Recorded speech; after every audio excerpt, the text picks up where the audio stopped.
नमस्कार, मैं हूं मनीष शर्मा। आप देख रहे हैं वर्ल्ड नाउ न्यूज। तो आइए नजर डालते हैं आज की 5 बड़ी खबरों पर। नवंबर के शुरुआती हफ्ते से पेट्रोल डीजल की कीमतों पर कोई बदलाव नहीं। महात्मा ज्योतिबा फुले स्कूल में 43 छात्राएं कोरोना संक्रमित, मचा हड़कंप। कोरोना संक्रमण का नया वेरिएंट कितना खतरनाक, ओमिक्रॉन वेरिएंट को जानने में कितना समय लगेगा, अमेरिका के मुख्य चिकित्सा अधिकारी ने बताया। बिहार में बिछेगा एक्सप्रेसवे का जाल, पटना, सारण, बक्सर सहित 28 जिलों से गुजरेगी सड़कें। अब लौटेंगे किसान, राज्यसभा से भी पारित हुआ कृषि कानून वापसी बिल। तो आइए देखते हैं इन खबरों को विस्तार से। कृषि कानूनों की वापसी को लेकर पीएम मोदी का वादा शीत सत्र के पहले दिन ही पूरा हो गया है। लोकसभा के बाद अब राज्यसभा से भी कृषि कानूनों की वापसी का विधेयक पारित हो गया है। विपक्ष के हंगामे के बीच इस बिल को मंजूरी मिली है। अब राष्ट्रपति के हस्ताक्षर के साथ ही कानूनों की वापसी की औपचारिकताएं पूरी हो जाएंगी। इन कानूनों की वापसी के बाद सवाल उठ रहा है कि क्या किसान आंदोलनकारी अब घर को लौट जाएंगे या फिर वहीं डटे रहेंगे। हालांकि राकेश टिकैत समेत कई किसान नेताओं ने तत्काल वापसी की बात से इनकार किया है। राकेश टिकैत ने कहा कि हमारी मुख्य मांग एमएसपी कानून है, उस पर सरकार कोई कार्यवाही या बातचीत करती दिख नहीं रही है। उन्होंने कहा कि इस मुद्दे पर सरकार कुछ नहीं करेगी या किसी अन्य मुद्दे पर सरकार आगे बढ़ती है तो फिर हम आंदोलन की वापसी पर विचार कर सकते हैं। इससे पहले तीनों कृषि कानून को वापसी से संबंधित विधेयक को लोकसभा में पेश किया गया। कृषि मंत्री नरेंद्र सिंह तोमर ने विपक्ष के हंगामे के बीच इसे सदन के पटल पर रखा। विपक्ष के हंगामे के बीच यह बिल लोकसभा से पारित हो गया। लोकसभा में कांग्रेस संसदीय दल के नेता अधीर रंजन चौधरी ने इस विधेयक पर सदन में चर्चा की मांग की।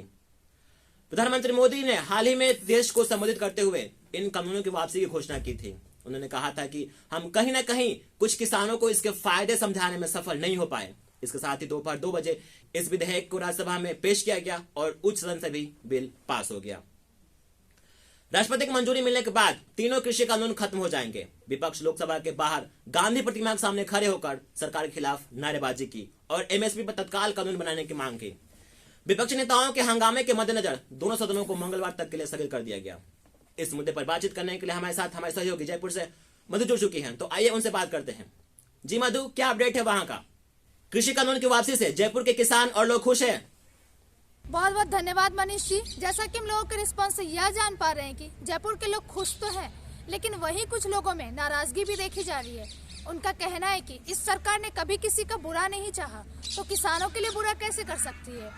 सरकार किसानों को 2-2 हजार सिंचाई और खाद बीज के लिए दे रही है। वहीं किसानों ने यह भी कहा कि अब कोई भी किसान खुदकुशी नहीं कर रहा है। केंद्र सरकार किसानों के लिए बहुत सारी स्कीम लेकर आई है, जिससे किसान खुश दिख रहे हैं। उत्तर प्रदेश, पंजाब, चंडीगढ़ या राजस्थान हो, अब कहीं से भी किसी भी किसान के सुसाइड करने का मामला सामने नहीं आ रहा है। केंद्र सरकार ने 2024 तक 5 ट्रिलियन इकोनॉमी का सपना देख रखा है, जिसकी शुरुआत उन्होंने कृषि कानून लाकर किया था। एक सोची समझी राजनीति के तहत किसानों को बहकाया गया और उनको आंदोलन करने पर मजबूर किया गया। किसानों ने यह भी कहा कि केंद्र सरकार ने उनको आज़ादी दे रखी थी कि वह अपनी फसल बिना किसी आड़ती के सहायक से कहीं भी किसी को भी बेच सकता है। अगर वह चाहे तो अपनी फसल को मंडी में भी बेच सकता है। सरकार ने इस पर कोई पाबंदी नहीं लगा रखी है। किसानों का एक दूसरा पक्ष भी है जो कृषि कानून के विरोध में था, अब वह भी खुश नजर आ रहे हैं। हालांकि सरकार ने एमएसपी को इस वर्ष सबसे ज्यादा रखा है, फिर भी किसान एमएसपी पर कानून की मांग कर रहे हैं। ऐसा दिख रहा है कि राकेश टिकैत तब तक आंदोलन खत्म नहीं करेंगे जब तक एमएसपी पर कोई कानून न बन जाए।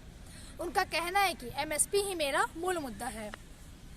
कैमरामैन मनीष के साथ मैं मधु, वर्ल्ड नाउ न्यूज। जी मधु, आपका धन्यवाद। आप देखते रहिए वर्ल्ड नाउ न्यूज।